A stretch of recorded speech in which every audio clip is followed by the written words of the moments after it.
महाराष्ट्र के पुणे डिस्ट्रिक्ट में गुंजावाला गांव में एक किला है जिसको लोग राजगढ़ किले के नाम से जाना करते हैं। ये दिन था 18 जून 2023 का। एक व्यक्ति इस किले में घूमने जाता है और घूमते हुए उसको नजर आता है कि किले के नजदीक एक गहरी खाई में किसी की डेड बॉडी पड़ी है। अब ये व्यक्ति नजदीक जाके देखता है तो उसको साफ साफ ये पता चल जाता है कि ये डेड बॉडी किसी लड़की की है। फिर ये व्यक्ति बिना किसी देरी किए तुरंत नजदीकी पुलिस थाने में कंप्लेन करता है और वहाँ की पुलिस ज्यादा से ज्यादा 10 मिनट में वहाँ पर हाजिर हो जाती है और पुलिस वहाँ पर आके अपनी इन्वेस्टिगेशन भी चालू कर देती है। अब इस बॉडी पर काफी गहरे गहरे निशान थे और ये बॉडी डिकम्पोज भी होना चालू हो गई थी, यानी कि सड़ना भी चालू हो गई थी। और इससे ये साफ साफ पता लग रहा था कि इस बॉडी को यहाँ पर कम से कम 6-7 दिन जरूर से हो गए हैं। अब पुलिस के वहां पर छानबीन करने के कारण उनको वहां पर लड़की का मोबाइल और उसका चश्मा और उसका एक जूता भी मिलता है। पुलिस उस लड़की के सेल फोन को खंगालती है और उसके पेरेंट्स को फोन करके बुलाती है। साथ ही उनको ये पता चलता है कि 23 जून 2022 को नजदीकी पुलिस थाने में एक लड़की की मिसिंग कंप्लेन भी दर्ज हुई थी। अब मिसिंग रिपोर्ट के आधार पर और मोबाइल डेटा के आधार पर लड़की को पहचान लिया जाता है और इसके घर वाले इस लड़की की पुष्टिकरण भी कर देते हैं कि यह हमारी ही लड़की है। अब इस लड़की का नाम दर्शना पवार था जिसकी उम्र लगभग 26 साल थी।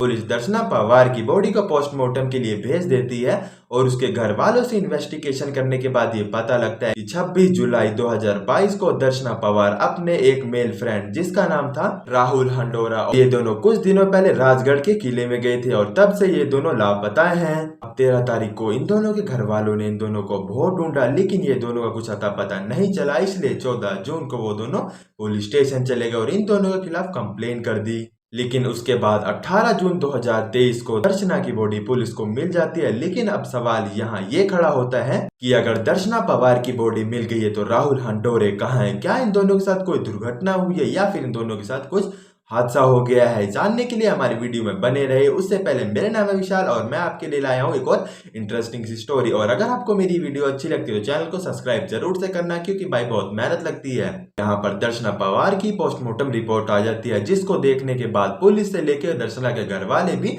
शौक में आ जाते हैं क्योंकि दर्शना पवार की पोस्टमार्टम रिपोर्ट ये कह रही थी कि उसके शरीर पे 10 से 12 बार किसी धारदार हथियार से मारा गया और कम से कम 2 से 3 बार उसके सिर पे भी भारी पत्थर से वार किया गया है। अब यहाँ से ये मामला सीधा सीधा पता चल जाता है कि ये कोई दुर्घटना नहीं बल्कि कत्ल का मामला है जिसको अभी तक पुलिस वाले दुर्घटना समझे बैठे थे।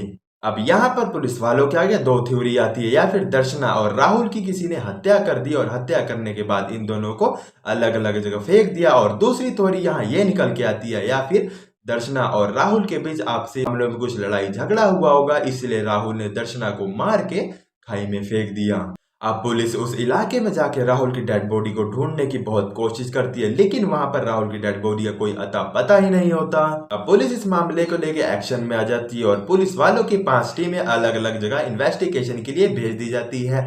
एक टीम वहां भेज दी जाती है जहां पर यह हादसा हुआ वहां के सीसीटीवी खंगालने के लिए और दूसरी टीम को दर्शना और राहुल के बैकग्राउंड के बारे में पता करने को बोलती है और चौथी टीम को कॉल डिटेल्स निकालने का काम दिया जाता है और 5वीं टीम को सारे सबूतों को इकट्ठा करने का काम दिया जाता है और लास्ट टीम का ये काम था कि सारे डेटा को एनालाइज करके सारे सबूत और गवाह को सच्चाई को सामने लाना है। अब इन दोनों का सबसे पहले बैकग्राउंड खंगाला जाता है जहां पर इनको ये पता लगता है कि ये दोनों बचपन से ही साथ खेले हैं, साथ पढ़े हैं, साथ बड़े हुए हैं और दर्शना के पिताजी शुगर मिल में काम किया करते थे। अब ये दोनों मिडिल फैमिली से बिलोंग करते थे। अब इन दोनों ने जब अपनी ग्रेजुएशन पूरी करी फिर उसके बाद सरकारी नौकरी करने की चाह रखी जिसकी वजह से ये दोनों अहमदनगर से पुणे आ जाते हैं एमपीएससी की तैयारी करने के लिए। अब ये दोनों पुणे में अलग अलग जगह रूम लेके रहते थे लेकिन ये दोनों कोचिंग एक ही जगह पढ़ते थे और दर्शना पढ़ाई लिखी में बहुत ज्यादा होशियार थी।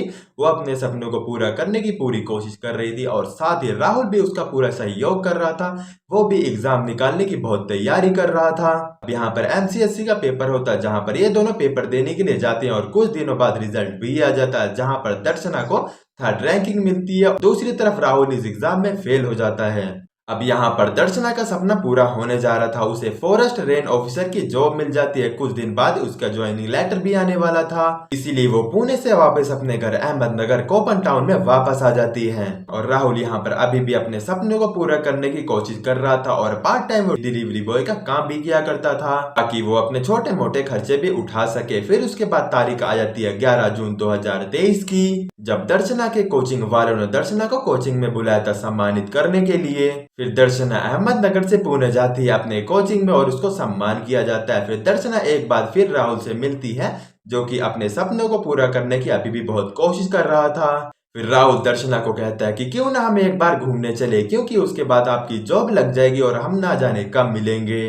फिर ये दोनों घूमने के लिए 22 जनवरी 2023 को राजगढ़ के किले में जाते हैं और तभी से इन दोनों का कोई अता पता नहीं रहता। लगभग 4 दिन बाद वहां पर दर्शना की डेड बॉडी तो मिल जाती है, लेकिन राहुल का यहाँ पर अभी भी कोई अता पता नहीं था। इसलिए पुलिस को ये शक हो रहा था कि शायद दर्शना की हत्या के पीछे राहुल का हाथ है। अब जिन पुलिस वालों को सीसीटीवी कैमरा खंगालने का काम दिया था, उनसे यहाँ पर ये पता लगता है कि 24 जून 2023 को दर्शना और राहुल बाइक पे बैठ के रामगढ़ जिले की तरफ जा रहे थे, लेकिन जब वो वहाँ से वापस आ रहे थे तो दर्शना बाइक पे नहीं थी, राहुल अकेला ही वापस आ रहा था। अब यहाँ से एक केस शीशे की तरह साफ हो गया था, क्योंकि पुलिस को अब तक लग रहा था कि राहुल और दर्शना दोनों के साथ कुछ हादसा हुआ है, लेकिन इस सीसीटीवी कैमरे की मदद से साफ साफ पता लग गया कि राहुल ने दर्शना के साथ कुछ न कुछ हादसा किया है। अब पुलिस अपनी पूरी जान झोंक देती है। राहुल अंधेरे को ढूंढने के लिए उसका फोन ट्रेस पे लगा देती है, लेकिन उसने अपना फोन स्विच ऑफ किया था। और तो और पुलिस वहां भी जाती है जहां पर इसने डिलीवरी बॉय का काम किया था, लेकिन वहां जाके पता लगता है कि राहुल यहाँ पर कुछ दिनों से आ ही नहीं रहा है। अब पुलिस राहुल के घर पे जाती है जहाँ पर वो रेंट पे रहता है, लेकिन वहां भी उसका कुछ अता पता नहीं चलता। फिर पुलिस उसके नंबर को लगातार ट्रेस कर रही थी और साथ ही साथ उसके ट्रांजेक्शन को भी ट्रेस कर रही थी, ताकि राहुल जहाँ छुपा हो उसको उसके खर्चे पाने की जरूरत तो पड़ रही होगी। अब लास्ट बार उसकी ट्रांजेक्शन दिल्ली में मिलती है, फिर उसकी अगली ट्रांजेक्शन सीधा चंडीगढ़ में मिलती है। अब पुलिस को पूरा राहुल पे शक हो गया था कि हो ना हो इस कांड के पीछे राहुल का पूरा हाथ है। और फाइनली 21 जुलाई 2023 को अंडोरी से राहुल को पकड़ लिया जाता है। अब पुलिस राहुल अंडोरी को सीधा थाने लेके आते हैं और उसे कड़े शासन में इन्वेस्टिगेशन चालू करते हैं। फिर ये केस पानी की तरह साफ हो जाता है और राहुल अंडोरी ये साफ साफ क्लियर कर देता है कि दर्शना की हत्या और किसी ने नहीं बल्कि मैंने ही की है। फिर वो बताता है कि 12 जून 2023 को वो दर्शना को रामगढ़ किले में ले गया था और वहां ले जाने के बाद उसने दर्शना के ऊपर कई बार चाकू से हमले किए और फिर पत्थर से हमला करके उसको खाई में से नीचे फेंक दिया। लेकिन अब सवाल यहाँ ये था कि आखिर इसने ऐसा करा क्यों। फिर राहुल ने इस बात को भी पूरी तरह से खोल के रख दिया था। उसने कहा कि मैं दर्शना से बचपन से ही प्यार करता हूँ। फिर ग्रेजुएशन कंप्लीट करने के बाद हम दोनों रिलेशनशिप में आ गए और हमने साथ में MPSC करने का फैसला लिया। अब यहाँ पर दर्शना पवार की जॉब फॉरेस्ट ऑफिसर में लग जाती है, लेकिन राहुल का यहाँ कुछ अता पता नहीं था। जॉब लेके दर्शना अपने घर जाती है और अपने माता पिता से इसके बारे में बात करती है, लेकिन दर्शना के माता पिता ये साफ साफ कह के इनकार कर देते हैं कि राहुल के पास कोई जॉब नहीं है, वो एक बेरोजगार लड़का है और तुम्हारे पास तो इतनी अच्छी खासी जॉब आ गई है और तुम्हारे पास तो कई ऑप्शन भी खुल गए और इसलिए हम तुम्हारे लिए राहुल से भी बेहतरीन लड़का ढूंढेंगे। और अब यहाँ पर दर्शना भी अपने माता पिता की बातों में आ जाती है और दर्शना राहुल से काफी दूरियां बनाना चालू कर देती है। उससे बहुत कम फोन पे बात करती है, उसको इग्नोर करने लग जाती है। लेकिन राहुल को अपने ऊपर अभी विश्वास था कि कहीं ना कहीं मैं जॉब की तैयारी कर रहा हूँ और मेरी अगर जॉब लग जाती है तो मैं दर्शना के घर वालों से जाके सीधा सीधा शादी के बारे में बात कर लूंगा। अभी उन दिनों राहुल के कानों में एक खबर आती है और उस खबर में ये था कि दर्शना के घर वाले दर्शना के लिए लड़का ढूंढ रहे हैं। अब क्योंकि राहुल के घर वाले और दर्शना के घर वाले ज्यादा दूर नहीं रहते थे, इसलिए आपस की बातें इन दोनों को पता लग जाती थी और राहुल को जैसे इस बारे में पता लगता है तुरंत दर्शना के घर जाता है और उसके माता पिता से दर्शना का हाथ मांग लेता है, यानी कि शादी की डिमांड रख देता है। लेकिन दर्शना के घर वाले ये कह के साफ साफ इनकार कर देते हैं कि तुम्हारे पास अभी कोई जॉब नहीं है और तुम एक बेरोजगार हो। अब यहाँ पर दर्शना भी अपने घर वालों के आगे राहुल को साफ साफ मना कर देती है। वो कहती है कि अगर मैं शादी करूंगी तो अपने घर वालों की मर्जी से, और कहीं ना कहीं ये बात राहुल के दिल में बहुत ज्यादा जख्म पैदा कर देती है और उसको बहुत ही ज्यादा चोट लग जाती है। वो अंदर ही अंदर टूट जाता है और चुपचाप वहां से वापस आ जाता है। लेकिन वापस आने के बाद उसके मन में कहीं ना कहीं ये चीज रह जाती जाती है कि मैं दर्शना से इस चीज का बदला कभी न कभी तो जरूर लूंगा। अब राहुल को पता लगता है कि 11 जून 2023 को कोचिंग वालों ने दर्शना को सम्मानित करने के लिए बुलाया है और इसी के बहाने राहुल की मुलाकात दर्शना से हो जाती है। वहाँ पर वो दर्शना को मीठी मीठी बातों में फंसा लेता है कि एक बार मेरे साथ घूमने चलो, शादी के बाद तो हमारा मिलना जुलना बंद ही हो जाएगा, क्यों ना हम थोड़े दिन पहले टाइम स्पेंड कर ले। और दर्शना उसकी मीठी मीठी बातों में आ जाती है और वो दोनों राजगढ़ किले में चले जाते हैं। लेकिन वहाँ जाने के बाद भी राहुल ने दर्शना से कहा कि तुम मुझसे शादी कर लो, लेकिन दर्शना यहाँ पर राहुल को साफ साफ इंकार कर देती है। वो कहती है अगर मैं शादी करूंगी तो अपने घर वालों की मर्जी से। अब राहुल ने तो पहले ही मन बना लिया था कि अगर दर्शना ने शादी के लिए हाँ कर दिया फिर तो बात कुछ और है, अगर उसने ना कर दिया फिर तो आज इसका काम तमाम कर दूंगा। और जैसे ही दर्शना मना करती है, राहुल अपने पास रखा चाकू निकालता है और लगातार 4 से 5 वार करके उसको खाई में फेंक देता है और उसके बाद वो वहाँ से फरार हो जाता है और अपनी लोकेशन बार बार बदलता रहता है। अब इस कहानी से हमें एक शिक्षा मिलती है, जब तक तुम सक्सेस नहीं हो जाते लड़की की तरफ देखना तो छोड़ो, सोचना भी बहुत बड़ा गुनाह है।